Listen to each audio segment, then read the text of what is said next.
these queries and really build some robust data listening on these large collections that are very efficient. You can index them inside your Firebase console, add indices for the things that are most commonly queried for. So just to wrap up, the real main differences between these, there is a pricing difference as well, but that'll be more on your DevOps side, I suppose, if they look at that.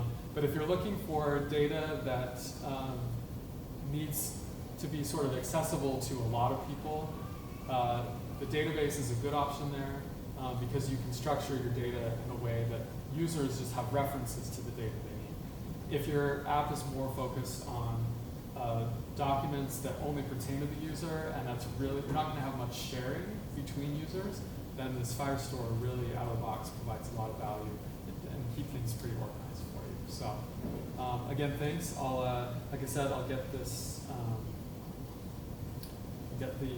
this code uploaded to this address here by Monday or so, so you can dig in and look there. So thank you for your time. Yeah, thanks.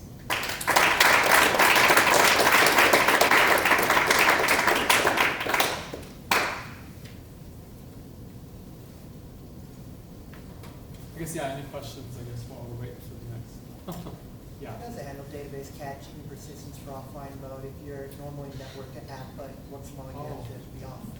Yeah, great question. So when you configure the Firebase app, you usually do it at the entry point to your app.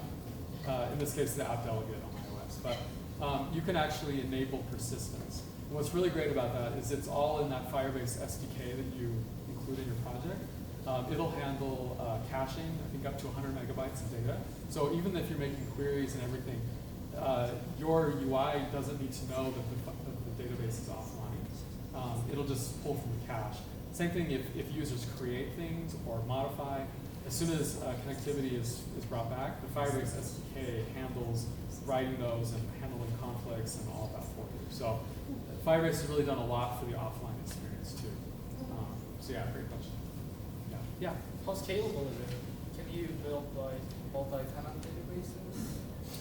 Yeah, so when you get to a certain level, and depending on which product you choose, you will have to build or deploy multiple ones. I don't have experience directly in that, but I know that you can, and that's an option in there too. And based on your location, so maybe if you have users overseas, they're going to want a different database location anyways, right? That's closer to them. And so you can provision all of that. That's a little bit more on the cloud, the Google Cloud Platform side. I haven't experienced it, but yeah.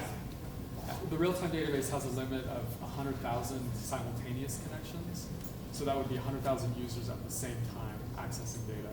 So once you reach that, you have to spin up another database. And I'm not sure on the details of how those communicate with each other, but that's in there too. Thanks for so, yeah.